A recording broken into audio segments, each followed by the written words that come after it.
Queridos irmãos, queridas irmãs, então,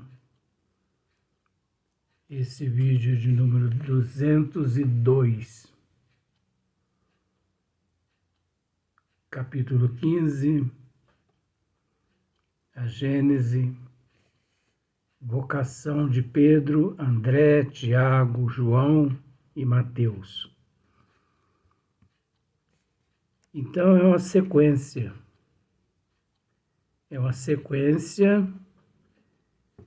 e logo também é o término, porque o próximo tema é perda de sangue, curas. Então,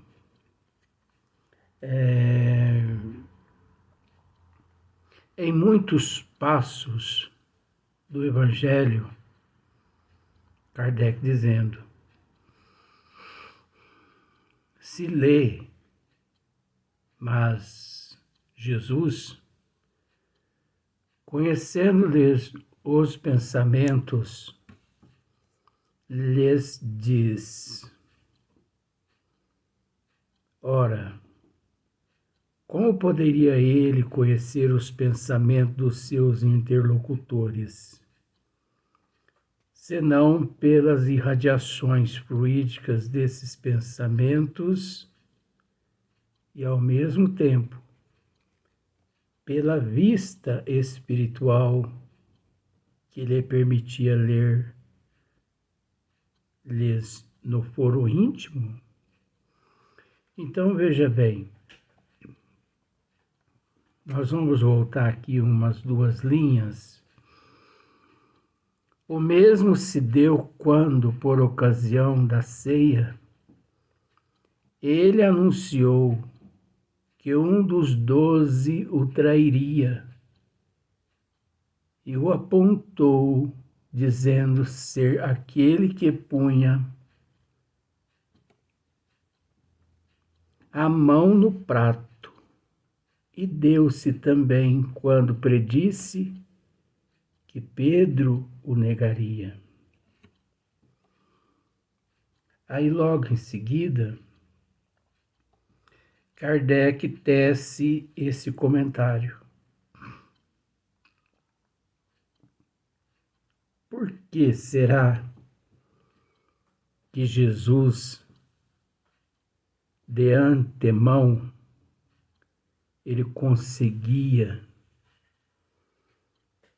saber dos acontecimentos? É óbvio que, se tratando de Jesus, tudo é possível. Porque olha só para você ver. E deu-se também quando predisse que Pedro o negaria. Então ele predisse. Como se diz, é uma predição, é uma anunciação. Em muitos passos do Evangelho se lê, mas Jesus, conhecendo-lhes os pensamentos, lhes diz.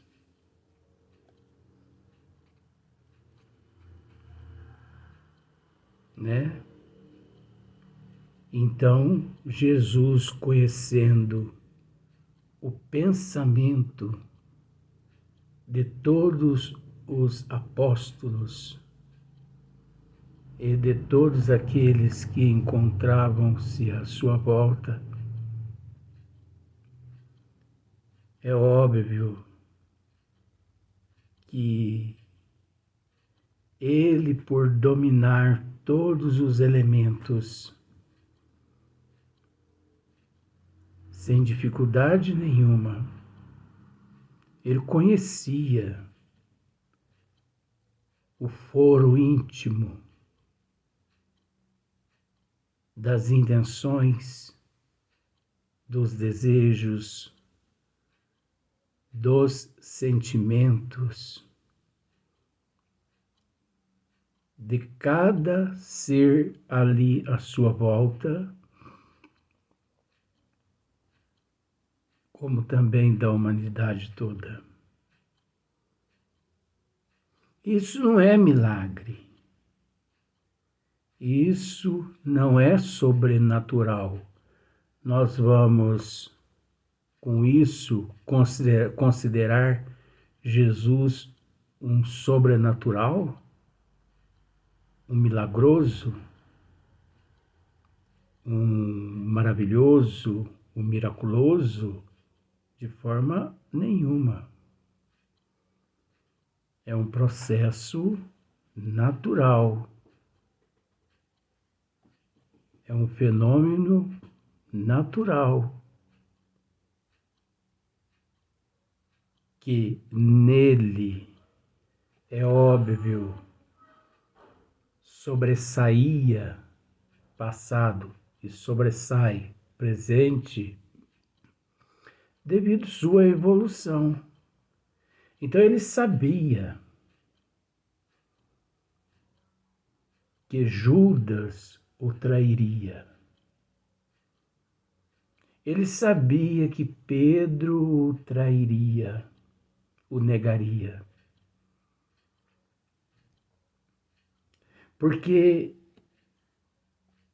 ao contato dele com Judas e com Pedro, emanava-se da mente de Judas e de Pedro esses pensamentos de traição e de negação. E o Cristo via esses pensamentos,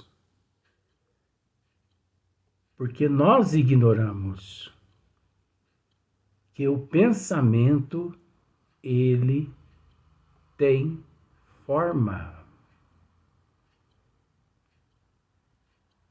Nós ignoramos que um pensamento positivo, ele constrói, ele cura, vamos assim dizer, como também um pensamento negativo, ele destrói, ele pode levar as pessoas até ao óbito. Mas é preciso dizer isso, que os pensamentos, além de possuir formas, eles caminham para tudo quanto é lugar. Então, por exemplo, pensa em um parente teu. Você pensou, né? Esse pensamento teu foi lá no teu parente. Agora, o teu parente, ele está impregnado dos teus pensamentos. Você pensou coisas boas ou coisas ruins a respeito dele? Conforme você pensou, o teu parente, nesse exato momento, se encontra. Então é preciso entender que existe uma rede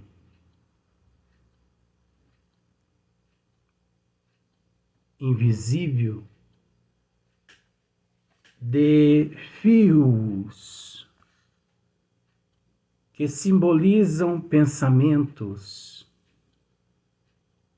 Imagine só quantos milhões, vamos pensar assim, em matéria de terra, 8 bilhões de pessoas. Vamos pensar, cada pessoa pensando um pensamento. 8 bilhões de pensamentos cruzando a atmosfera da Terra. Agora, 8 bilhões.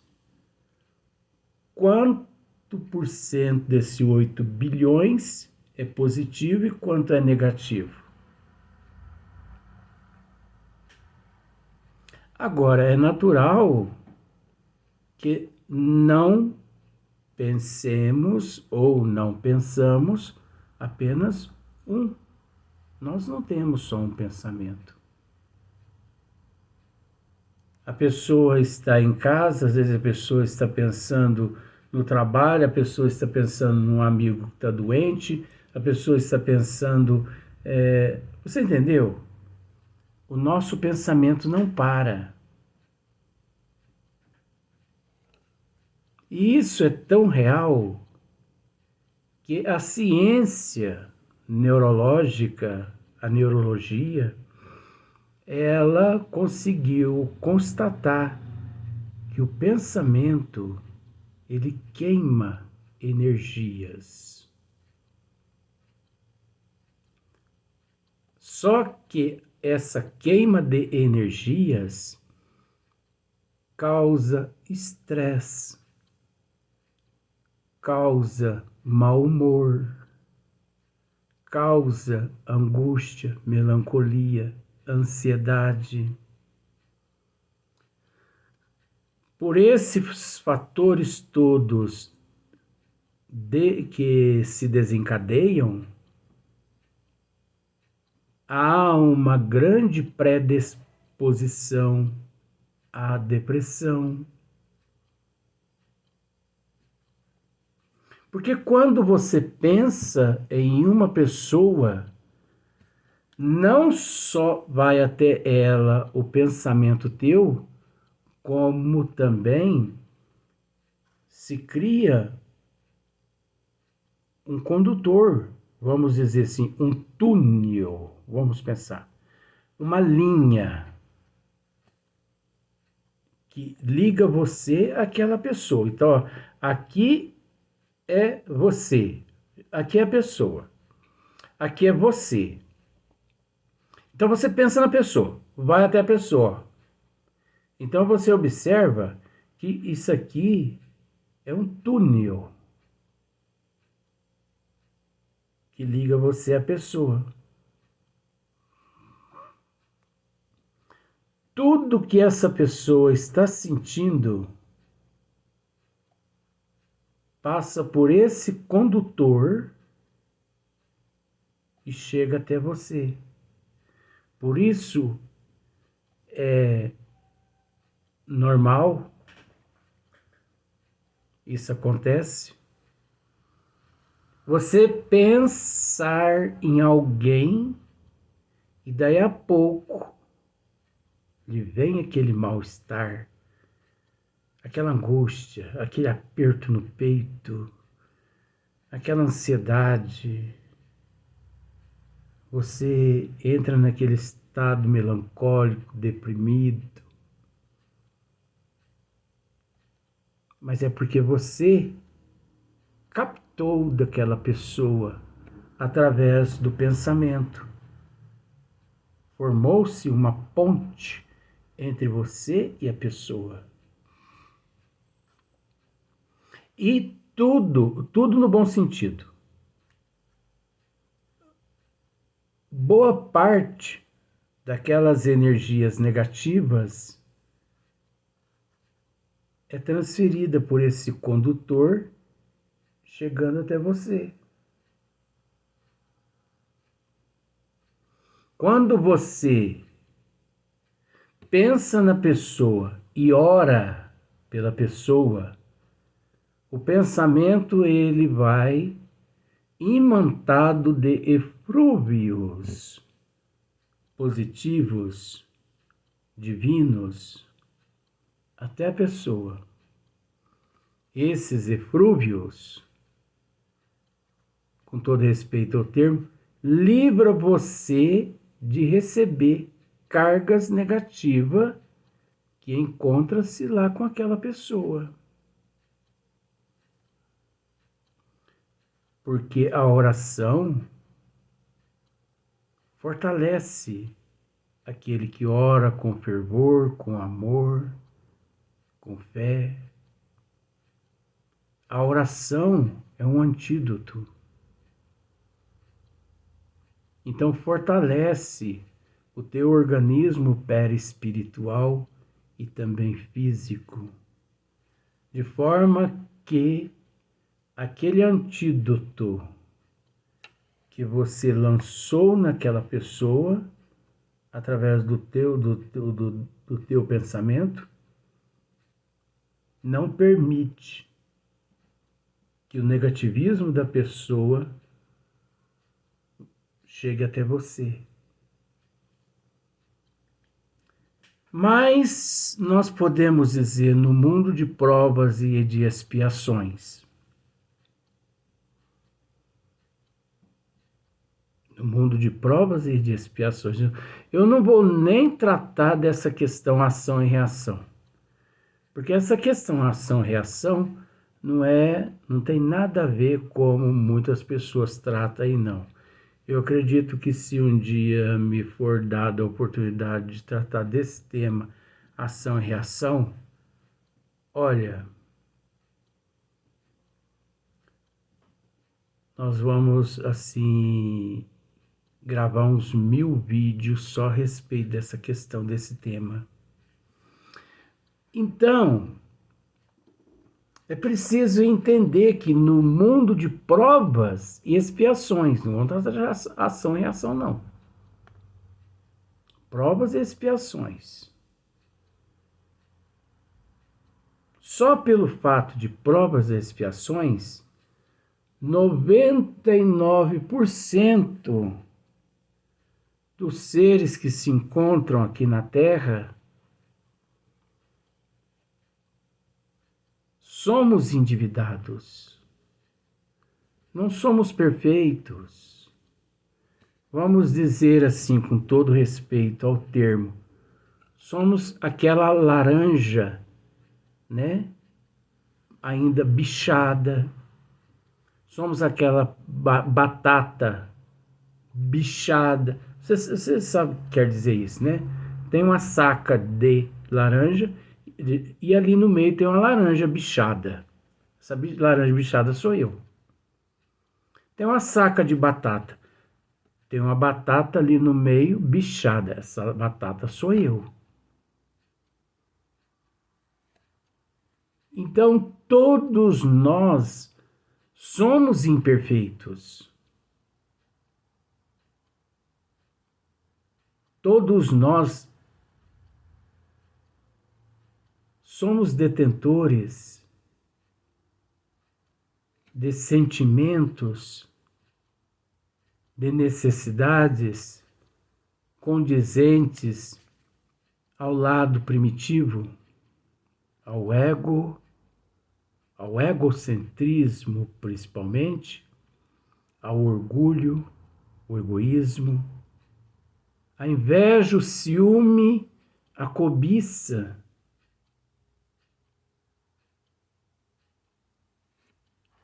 Sentimentos esses que, se eu me aproximo-se de você, eu te vejo como um santo ou como uma santa, porque eu não consigo ver estes teus sentimentos. Espera lá. Esse é o natural, né? Mas, aqui na Terra, devido à desigualdade evolutiva,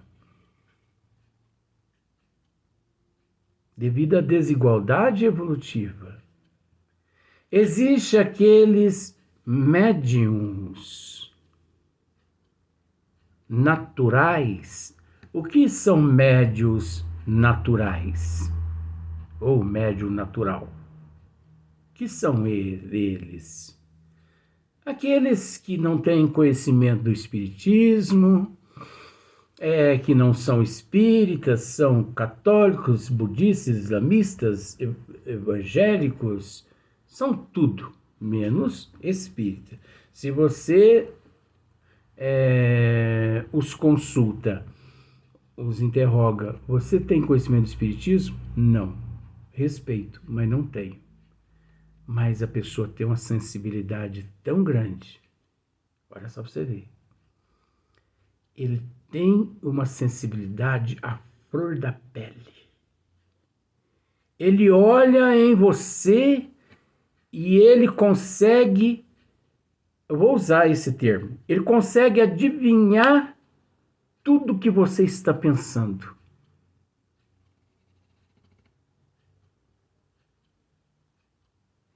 Ele consegue adivinhar tudo que você está pensando. Ele consegue sentir tudo que você está sentindo.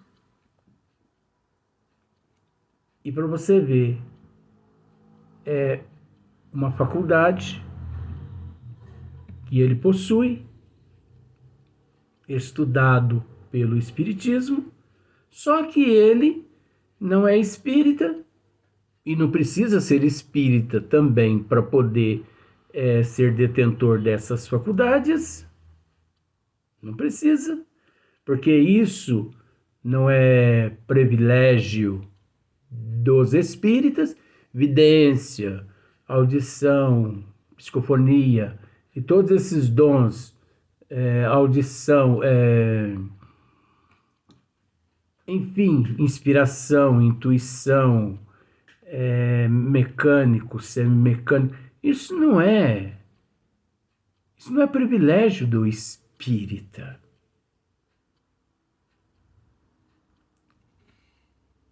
Esse é um processo natural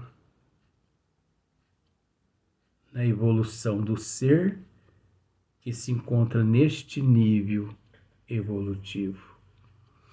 Mas existem médiuns espíritas que não são sérios, amparado pelos espíritos das trevas, que são os pais de santos, os buenas dichas. Parece que eu não exemplo, né? Não. Quando é para falar a verdade, eu falo o que tem que ser dito. Eu estou a serviço do homem, né? Eu não estou a serviço de encarnado, não. Então não devo satisfação a encarnado, com todo respeito. Então, Pai de Santos, Buenas disse, esses estão todos assessorados pelos espíritos das trevas, obsessores, espíritos ignorantes, que, sabendo que aqueles médios, porque são médios também, porque são portadores dessas faculdades mediúnicas de sensibilidade, só que transviados, né? Eles transviaram os princípios ali. Então esses espíritos, eles assessoram esses médios para que esses médios possam suprir as necessidades deles, com galinha preta, com vela, com vinho, com mandinga. Eles se alimentam dessas energias. Então, o que acontece? Esses espíritos, eles sabem o que acontece com as outras pessoas e eles, através das faculdades daquele Buena Dichas, do Pai de Santo e todos os outros, eles os intuem, eles os inspiram, ou mesmo através da audição, narra toda a vida daquela pessoa para aquele Boenadish, e o Boenadishas, ele pega, transmite aquela pessoa ali à sua frente, né? Porque os espíritos das trevas também, eles conhecem as nossas vidas através dos nossos comportamentos, das nossas atitudes, através dos nossos desejos, através das nossas fantasias, das nossas ilusões. Mas existe também aqueles médiums sérios que são assessorados por bons espíritos. Então nós vamos para o próximo vídeo tratar do mesmo assunto, médiuns sérios, né? Que agora é o lado inverso.